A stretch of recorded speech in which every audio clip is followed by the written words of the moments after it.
1월 셋째 주 일부 예배에 오셔서 함께 예배드린 여러분들에게 우리 하나님의 은혜가 충만하시되 오늘 이 말씀처럼 아무리 가물어도 결실이 그치지 않는 늘 풍족한 풍성한 그런 인생들이 다 되시기를 주의 이름으로 축원합니다. 서로를 한번 축복해 보겠습니다. F번하고 그렇게 한번 하겠습니다. 사랑하고 축복합니다. 한 번 더 하겠습니다. 앞뒤 분하고 기도하면 더 잘 됩니다. 아멘. 어떤 분이 자기는 복 받는 게 싫다고 그러더라고요. 복 받는 게 싫대요. 자기는 또 영화도 좋아하지 않는다고 그러시더라고요. 그래서 부귀영화 그랬더니 그 영화는 그건 좋아합니다. 새해가 되면 우리가 간절한 그 소원을 가지고 한 해를 출발을 하는데 작년에 보다 올해 더 복된 인생을 누구나 살아가려고 하고 다 잘 되고 싶어 하고 행복하고 싶고 또 넉넉한 삶을 살기를 원하는 것이 어쩌면 인생인 것 같습니다. 네, 하나님께서 우리 인생을 주관하셔가지고 내가 애쓰고 노력한다고 그게 다 복된 인생 되는 건 아닙니다. 하나님이 도와주셔야 됩니다. 저는 이 아까 영상을 본 이 강요 박사님을 너무너무 좋아하는 사람 중에 하나입니다. 일반인들도 하기 어려운데, 일반인들도 미국에 유학하기가 어려운데 어떻게 장애를 가지고 앞을 보지 못하면서 저렇게 유학을 가서 박사학위를 받고 우리 아시아 최고의 아시아인 중에서 최초로 최고 높은 자리에 올라갔어요. 백악관 장애인 정책 차관보 정책 뭐 하여튼 장관급이라고 하는 것 같아요. 그 높은 자리에 어떻게 올라갔을까? 이 두 아들이 또 얼마나 훌륭하게 됐는지, 정말 어떻게 저렇게 하셨을까? 딱 고백은 하나인 것 같아요. 하나님이 도와주셔서 하나님을 의지했더니 저런 복된 인생이 되었을 것 같다는 생각을 해봅니다. 여러분, 이 세상에는 의지할 것이 참 많이 있습니다. 그 중에 뭘 제일 의지합니까? 누구를 의지합니까? 사람을 제일 많이 의지하잖아요. 물질을 의지하지 않습니까? 그래서 돈을 많이 벌려고 하고 또 자식을 가리키고 키우는데 부모님 인생을 다 허비하잖아요. 우리 한국 사회에 좀 굉장히 그런 시대가 됐는데 우리나라는 보다 더 교육열이 대단한 나라가 있어요. 중국, 인도. 우리나라는 세 발이 피라는 겁니다. 인도 같은 나라는 우리보다 몇 배 더 자식 교육에 대해서 열정을 쏟는다고 그래요. 거기는 계급사이기 때문에 그 성공을 해야, 출세해야 신분이 바뀌고 평생의 보장이 된다고 그래요. 내 인생은 별로 없는 것 같아요. 모든 젊음을 다 자식에게 쏟고. 왜 여러분 그럽니까? 왜 자식에게 다 쏟을까요? 옛날에 이유가 있잖아요. 소 팔고 땅 팔고 그래서 장남 도시로 보내서 공부시키고 대학 졸업시켜서 출세하게 만들잖아요. 왜 그랬어요, 성도 여러분? 큰 아들, 그 자식 의지하려고 그랬잖아요. 지금은 시대가 다릅니다. 여러분, 자식 의지하려고 하는 생각 하신 분이 계시면 얼른 포기하세요. 이제는 그런 시대가 아닙니다. 눈에 보이는 거 의지하면 반드시 낭패당하고 실망합니다. 그래서 이렇게 엄마들이 아들 마음에 안 들 때 그 얘기 하지 않아요? 내가 너를 어떻게 키웠는데, 그랬잖아요, 여러분요. 기대가 무너지니까. 요즘에 그러더라고, 어떤 분이. 아들은요, 남이에요. 이제는 자식 의지하는 그런 시대 지났습니다. 물질도 의지할 수 없을 때가 옵니다. 물질로 해결할 수 없는 문제가 온다고요.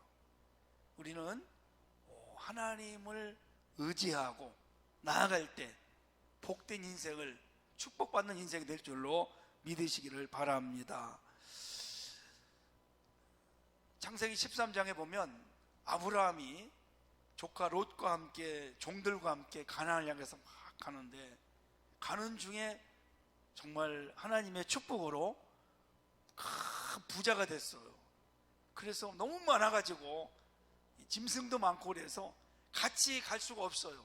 그래서 이제 헤어져야 됩니다. 그래서 아브라함이 조카 롯에게 네가 좌하면 내가 우하고 내가 우하면 내가 좌하리라, 네가 좋은데 먼저 선택해라.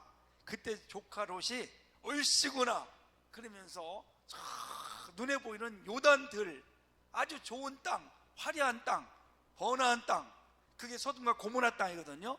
그 길을 선택을 하고 거기 갔어요. 아브라함은 좀 낙심이 조금 서운했을 것 같아요. 그게 있는데 하나님이 찾아오셔가지고 눈을 들어 동서남북을 바라보라. 내가 보는 그 땅, 보는 땅 다 내가 너와 내 자손에게 주리라. 하나님이 이렇게 아브라함에게 약속을 하셨습니다. 조카 롯은 눈에 보이는 좋은 것, 오늘날로 말하면 아마 홍대쯤이나 아니면 압구정쯤 되지 않았을까. 얼마나 좋은, 얼마 있지 않아 가지고 죄악이 관영해 가지고 하나님이 거기에 유황불로 심판하지 않습니까?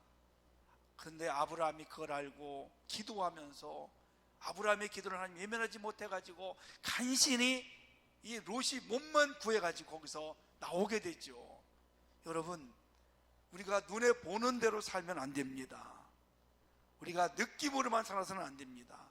하나님의 약속의 말씀을 붙잡고 믿음으로 살아가고 하나님의 인도하심을 따라 살아가면 그런 상황 속에서도 하나님이 찾아오셔가지고 아브라함에게 약속하신 그 축복을 반드시 우리에게 허락하실 줄로 믿으시기를 바랍니다. 우리가 오늘 읽은 이 예레미야서는 지금부터 약 2600년 전에 기록된 책입니다. 당시에 이스라엘 백성들이 하나님을 의지하지 않고 우상을 숭배하고 자기들 마음대로 살아갔어요. 하나님을 등지고 살아간 거죠. 그래서 하나님께서 예레미야를 통해 가지고 저 백성들에게 가서 내 마음을 좀 전해다고, 빨리 돌아오라고 해라, 빨리 믿음의 길로 오게 해달라고 이렇게 간청을 할 때 예레미야가 그 백성들을 바라볼 때마다 안타깝고 눈물이 나는 거예요. 그래서 예레미야의 별명이 뭡니까? 눈물의 선지자잖아요. 울면서 돌아오라고.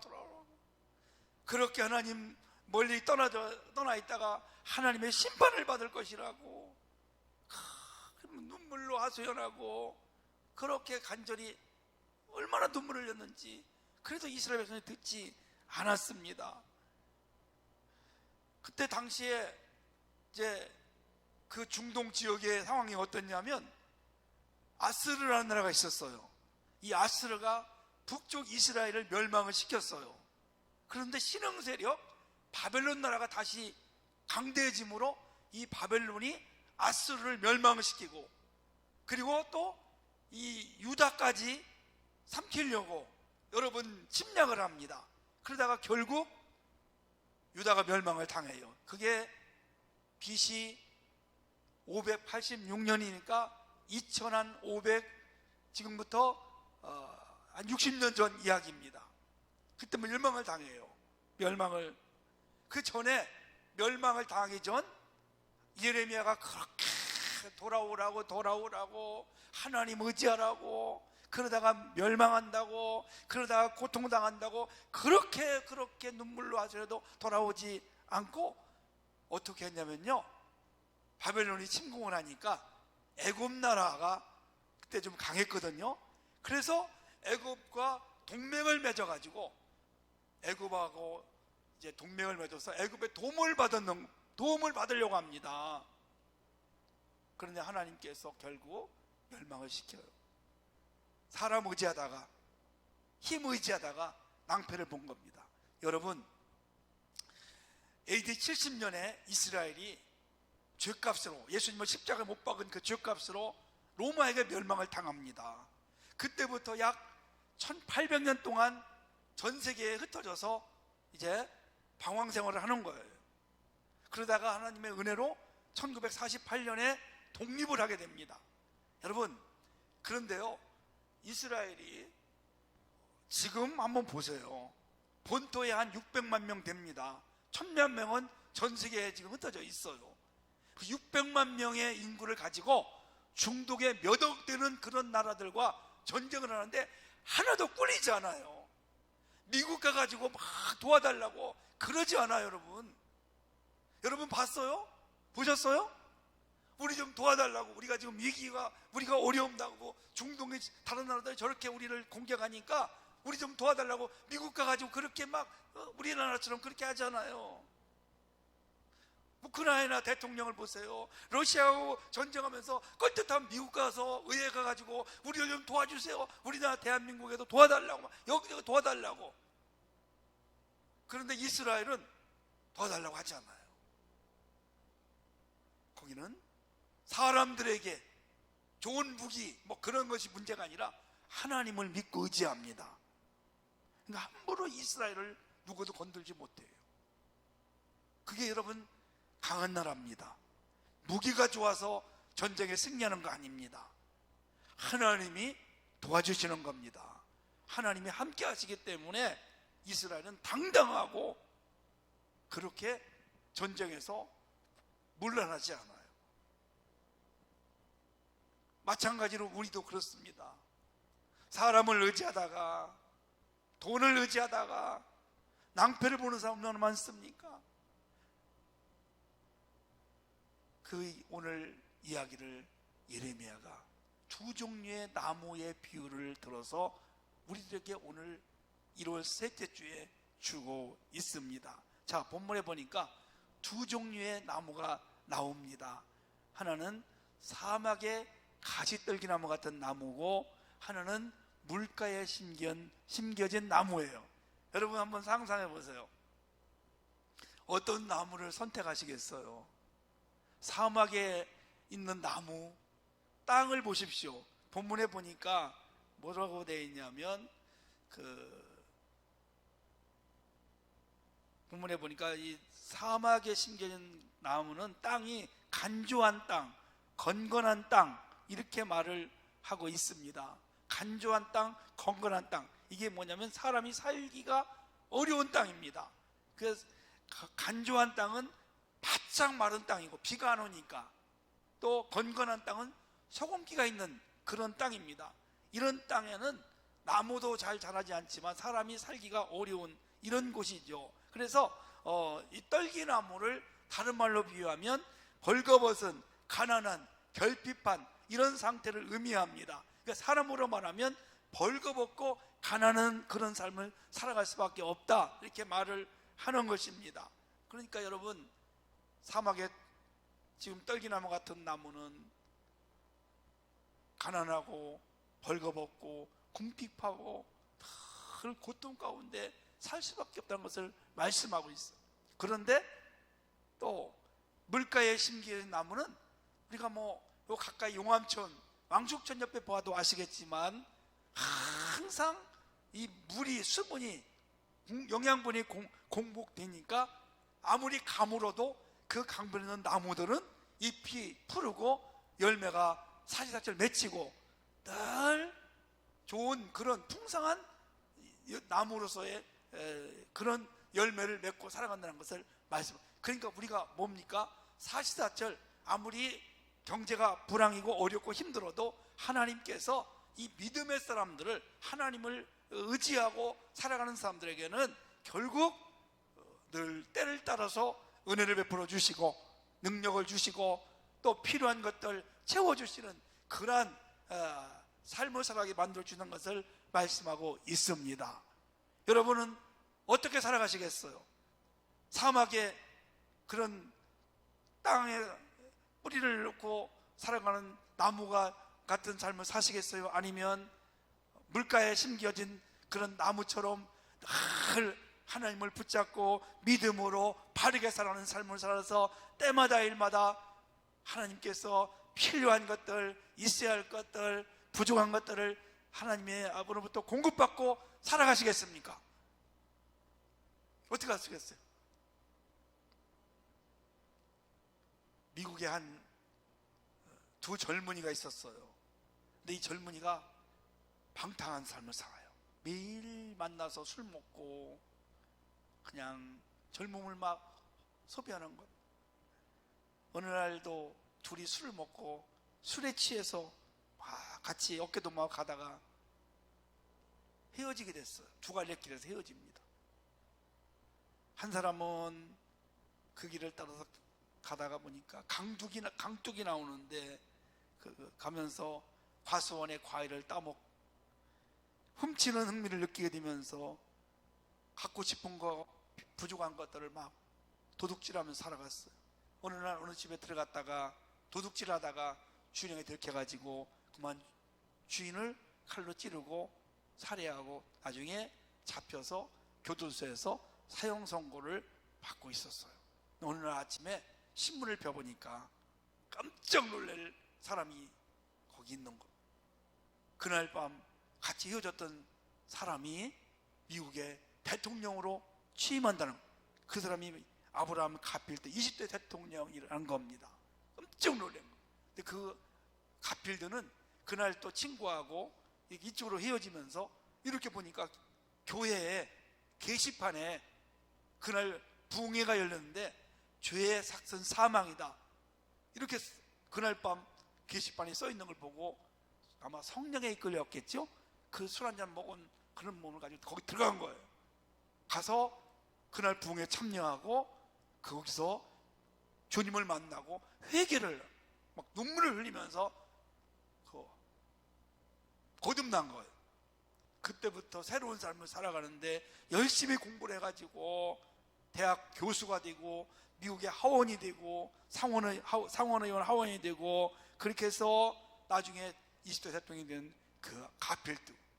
한순간에 그 선택이 그렇게 방탕한 삶, 하나님을 의지하면서 새로운 삶을 살아가는, 그렇게 인생이 결말이 나오게 된 겁니다. 사랑하는 여러분, 그렇습니다. 우리의 삶에도 항상 두 가지 길이 나옵니다. 믿음으로 선택할 거냐, 아니면 세상 방법을 가지고 살아갈 것이냐. 그때마다 믿음으로 선택하는 여러분 되시기를 축복합니다. 하나님 편에 서시면 반드시 나중에 합력하여 선을 이루는 우리 강영호 박사님처럼 될 줄을 믿습니다. 용산의 청파동에 가면 숙명여자대학교 다 아시죠? 아시죠 여러분? 숙명여자대학교. 여기에 1994년 이경숙이라는 분이 총장으로 취임을 합니다. 근데 학교에 가보니까 학교가 빚이 막 어마어마하게 나, 부도 직전이에요.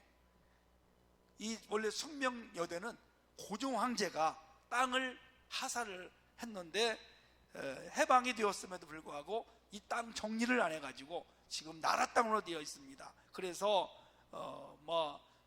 다달이 돈도 이게 임대료도 내야 되고 벌금도 막 내고 뭐가 잘못돼가지고 학교가 막 엉망진창인 거예요. 그래서 이 이경숙 총장이 만사를 제쳐놓고 그 문제를 해결하려고 막 여기저기 뛰어다니고 관공서하고 공무원들 만나가지고 좀 이것 좀 해달라고 막 그랬더니 핀잔만 막 들었답니다. 이런 걸 어떻게 해결하냐고. 근데 어느 날 많이 있는데 하나님의 음성이 들려온 거예요. 야, 너 나를 믿느냐? 너 교회 직분이 뭐냐? 예, 저 권사입니다. 회개를 했다는 겁니다.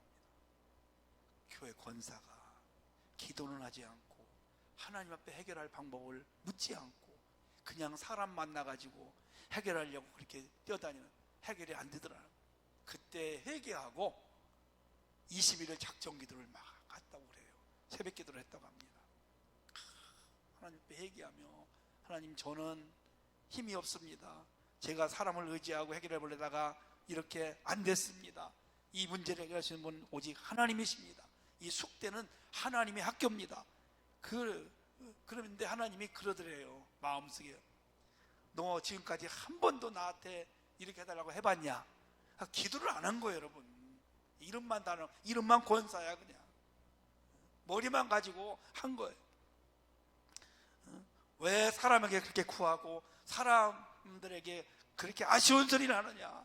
그렇게 틈성이 들리면서 회개가 된 거예요. 그래서 또 이런 말씀이 드릴 수고하고 무거운 짐진 자다 다 내게로 오라, 내가 너를 쉬게 하리라. 이 말은 이 큰 문제 그거 가지고 고민하지 말고 힘들어하지 말고 주님 앞에 내어놓으라는 그런 겁니다. 그런 음성이 들리면서 이제 작전 기도를 막 하게 되는, 하면서 이게 신기하게 얽힌 실이 하나하나 풀리듯이 막 풀어지더라는 겁니다. 그래서 해결했어요. 할렐루야. 그리고 여러분, 이분이 어떻게 됐냐면 4번을 연속해서 총장을 하게 된 거예요. 4연임. 쉬운 거 아닙니다. 한 번 하기도 어렵잖아요. 대학 총장 2번 했어요, 3번 했어요, 4번 했어요. 그리고 발전기금이라는 거 아세요? 대학 발전기금을 1,000억을 만들었대요. 너도나도 막 기부를 하는 겁니다. 기도하니까 역사가 나게 된 거죠. 그리고 건물도 많이 세웠고, 그래서 이게 산 증인이 됐어요. 사랑하는 성도 여러분, 이뿐이 아니에요. 학교 이 정문이 낡아가지고 영 보기가 싫어서 이 정문을 좀 이제 교체를 하려고 그렇게 기도를 하는데 어떤 분이 전화가 왔대요. 3억이 들어가는데 제가 하겠습니다. 대신에 그 정문에다가 성경 구절을 넣어주세요. 여호수아 1장 9절 말씀. 그래서 오케이 해가지고 숙대 정문에 가면 여호수아 1장 9절 말씀이 딱 있어요. 사랑하는 여러분, 우리가 하나님을 의지하고 내 어려운 문제를 내어놓고 그분을 붙잡고 믿음으로 기도하고 나가면 우리 문은 불가능할지라도 하나님께서 반드시 합력하여 선을 이룰 줄로 믿으시기를 바랍니다. 아멘. 하나님을 의지하지 않는 사람들 어떻게 됩니까 여러분? 결국 사막의 떨기나무처럼 그런 궁핍하고 헐벗고 굶주리고 고통스러운 삶을 살 수밖에 없다는 것을 말씀하고 있습니다. 잠언 13장 5절 말씀 보니까 내가 어찌 허무한 것에 주목하겠느냐, 정령이 재물은 날개를 내어 하늘에 나는 독수 좀 날아가리라. 여러분, 재물도 믿을 게 못 됩니다. 재물이 내가 지금 밑닥에도 그거 몰라요. 여러분, 날개가 달아서 날아갈 수 있다는 거예요. 사람, 제가 아까 처음에 말씀을 드렸지만 사람이요 믿을 게 못 돼요. 오늘 약속했죠? 에이, 그거 저녁 가면 또 바꿀 수 있어요. 결혼할 때 주례를 통해 가지고, 주례 선생님을 통해 가지고 부부가 평생 서로 사랑하고 그거 믿을 거 못 돼요. 여러분, 자식, 우리가 아무리 거기다 헌신하고 인생에 희생해도 크면 마누라 얻어놓으면 달라요. 여러분, 결혼하면 달라요. 상황이 떠오르면 못하는 거예요. 아무것도 여러분 우리가 믿을 게 못 됩니다. 권력, 여러분 권력 몇 년 갑니까? 4년, 5년, 길어봐야 10년입니다. 아무것도 아닙니다. 정말 눈에 보이는 것은 믿을 게 못 돼요. 오직 우리가 믿을 분은 영원히 변치 아니하시고 우리를 지금도 도와주시기로, 우리를 책임져 주시기로, 내 인생을 책임지시는 여호와 하나님을 꼭 붙잡고 믿음으로 살아가는 여러분 되시기를 주의 이름으로 축원합니다. 그래서 우리는 물가에 심겨진 나무처럼 우리는 뿌리를 잘 내리셔야 돼요. 물가에 있는 나무는요, 뿌리가 강물에, 물에 지금 탄 거예요. 계속 공급을 받습니다. 마찬가지로 우리가 주님을 의지하면 하늘에서 또 하나님께서 사람을 통해서 우리들에게 계속 필요한 것들, 있어야 할 것들을 공급해 주시는 그러한 좋으신 하나님을 알아야 됩니다. 예수님께서 요한복음 15장 5절 이하에 보니까 이렇게 말씀하셨습니다. 나는 포도나무요 너희는 가지니 저가 내 안에 내가 저 안에 있으면 이 사람은 과실을 많이 맺나니 나를 떠나서 너무 아무것도 할 수 없습니다. 너희가 내 안에 거하고 내 말이 너희 안에 거하면 무엇이니 원하는 대로 구하라. 그리하면 이루리라. 이렇게 말씀하고 있습니다. 사랑하는 여러분, 우리가 주님을 떠나서는 아무것도 할 수가 없어요. 늘 주님과 밀착해서 주님과 늘 동행하시고 주님께 기도하면서 내 인생을 맡기고 그분 뜻을 따라서 순종하며 살아갈 때 우리는 반드시 올 한 해 동안 아무리 사이가 경제가 안 좋아도 우리 하나님께서 때마다 일마다 여러분들을 도와주시고 여러분들을 복된 길로 인도하실 줄로 믿으시기를 바랍니다. 중국 가면 모소라는 대나무가 있습니다. 이 대나무는 5년 동안 자라지 않아요. 땅속에 있어요. 5년이 지나고 나면 한 6주 만에 우리 천장만큼 이렇게 막 높이 순식간에 그냥 커버려요. 5년 동안 뭘 하느냐? 땅속에 뿌리를 내리는 거예요. 뿌리를 깊이 내는. 5년 동안 땅속에서 뿌리만 키워요. 그러다가 5년이 지나고 나면 어느 날 손이 나와가지고 갑자기 확 그렇게 커버리는 거예요. 마찬가지예요. 성도 여러분, 우리가 하나님 나라에, 우리가 교회에, 하나님 말씀에, 예배에 하나님 중심으로, 교회 중심으로, 또 예배 중심으로 이렇게 믿음을 가지고 우리가 마음을 정하고 살아가면 하나님께서 때가 되면 대나무가 확 크듯이 어느 날 우리를 만나주시고 우리에게 큰 은혜와 축복을 허락하실 줄로 믿으시기를 바랍니다. 미국에 가면 그 LA, 우리 한국 교포들이 제일 많이 사는 데가 LA 아닙니까? 그 LA가 원래는 사막이었어요. 거기가 사막인데 물을 끌어다가 그 사막을 지금 그렇게 좋은 도시로 만들어 놓은 겁니다. 오렌지 카운티라는 곳이 있다고 하더라고요. 그 오렌지 밭집, 땅이 아주 촉박했는데 물을 끌어다가 그렇게 물이 많으니까 좋은 도시로, 가장 맛있는 과일들이 나오는 그런 도시로 만들었다는 겁니다. 마찬가지로 사랑하는 우리 심령에 궁핍하고 갈급하고 또 메마르고 그럴 때마다 여호와 하나님의 말씀을 붙잡고 믿음으로 기도하시기를 원합니다. 하나님이 기뻐하는 게 하나 있어요. 예배를 참 드리는 걸 좋아하십니다. 하나님이 기뻐하는 게 있어요. 여러분요, 늘 하나님을 앞에 간구하는 그 기도를 좋아하십니다. 하나님이 좋아하는 게 있어요. 하나님의 뜻이 한 사람도 구원 멸망하지 않고 받는데 사람들에게 하나님을 자랑하는 것을 참 좋아합니다. 올 한 해 동안도 이와 같이 하나님 나라에 뿌리를 내리셔서 견고하게 내리셔서 사시사철 메마르고 궁핍하고 감염을지라도 물가에 심겨진 나무처럼 풍성한 결실맺는 그런 나무처럼 여러분의 인생도 한 해 동안 날마다 때마다 일마다 하나님의 여호와 일의 도우심이 넘치는 축복의 한 해가 되시기를 예수님의 이름으로 축원합니다. 하나님 감사합니다.